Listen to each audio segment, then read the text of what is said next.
প্রিয় স্নেহের ফার্স্ট সেমিস্টারের ছাত্রছাত্রীরা, আজকে আমি যে বিষয় নিয়ে আলোচনা করব সেটি হচ্ছে তোমাদের হিস্ট্রির যে পেপার রয়েছে SEC 1 অনার্স এবং জেনারেল উভয়দের জন্যই তোমাদের সিলেবাস সেম। ঠিক আছে, তো কোশ্চেন তোমাদের আলাদা হয়, তবে কোশ্চেন প্যাটার্নও সেম। তো আজকে আলোচনা করব আমরা হিস্ট্রি SEC 1 পেপার নিয়ে। যে প্রশ্নগুলো বলবো একদম সেই প্রশ্নগুলো করে গেলে 100% কোশ্চেন তোমরা কমন পেয়ে যাবে।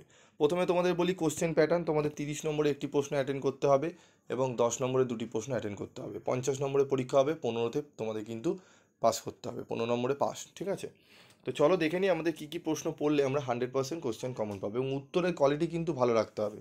উত্তরের কোয়ালিটি যদি ভালো না থাকে তাহলে কিন্তু সেক্ষেত্রে অসুবিধা হবে।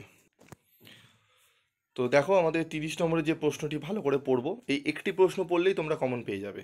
তবু আমি আরেকটি প্রশ্ন দেবো, এই প্রশ্নটি পড়বে। কি পড়বে? সাম্প্রতিককালে তোমার দেখা কিংবা তথ্য প্রযুক্তির মাধ্যমে পরিদর্শন করা কোনো একটি মিউজিয়াম বা সংগ্রহশালার ওপর একটি প্রতিবেদন লেখো।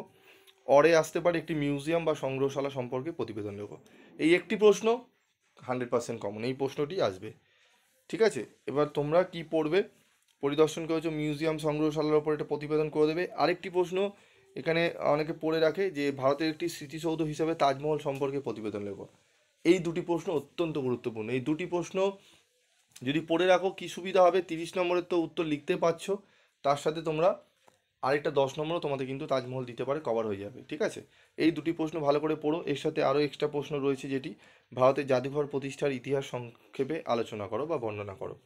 ঠিক আছে, তোমরা যদি একান্ত বেশি পড়তে না চাও তাহলে একের প্রশ্নটি পড়বে। তোমরা কোনো একটি মিউজিয়াম বা সংগ্রহশালা ওপর একটি প্রতিবেদন লেখো। ঠিক আছে, এটি পড়ে নেবে এবং এর সাথে পড়বে ভারতীয় জাদুঘর প্রতিষ্ঠার ইতিহাস সংক্ষেপে বর্ণনা করো, এই প্রশ্নটি পড়বে।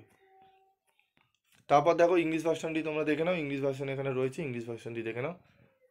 চলো, এরপর হচ্ছে আমাদের পরের প্রশ্ন, 10 নম্বরের প্রশ্ন। সংগ্রহশালার উদ্দেশ্য বা কার্যাবলী আলোচনা করো। সংগ্রহশালার প্রদর্শন নীতি আলোচনা করো। Star mark question. জাদুঘর বা সংগ্রহশালা কি? বিভিন্ন প্রকার জাদুঘর সম্পর্কে বা জাদুঘরের সম্পর্কে আলোচনা করো। এই 3 নম্বর এবং 2 নম্বর প্রশ্নটা খুব ভালো করে পড়ে যাও, আমার আশা করি 10 নম্বরের কোনো প্রশ্ন কমন পেয়ে যাবে। তারপর রয়েছে লেখাগার বা মহাপেজখানা কি? শিক্ষা সম্প্রসারণের এর ভূমিকা লেখো। লেখাগার কি? বিভিন্ন প্রকার লেখাগার সম্পর্কে আলোচনা করো। তারপর রয়েছে দেখো লেখাগার কি? লেখাগারের কার্যাবলী আলোচনা করো। এই 6টি প্রশ্নের মধ্যে তোমরা 2, 3, 4, 5, 6 যদি পড়ে যাও, 5টি প্রশ্ন, দুটি 10 নম্বরের প্রশ্ন আশা করি অনায়াসে কমন পেয়ে যাবে। আজকের মতো ভিডিওটি আমি শেষ করছি। তোমাদের উত্তরগুলো নিয়েও আলোচনা করব। ইংলিশ ভার্সনটি তোমরা একটু দেখে নাও, স্ক্রিনশট তুলে নিও, এবং উত্তরগুলো নিয়েও আলোচনা করব এবং চেষ্টা করব তোমাদের ফ্রি PDF নোটস দিয়ে দেওয়ার জন্য। আজকের মতো ভিডিওটি এটুকুই।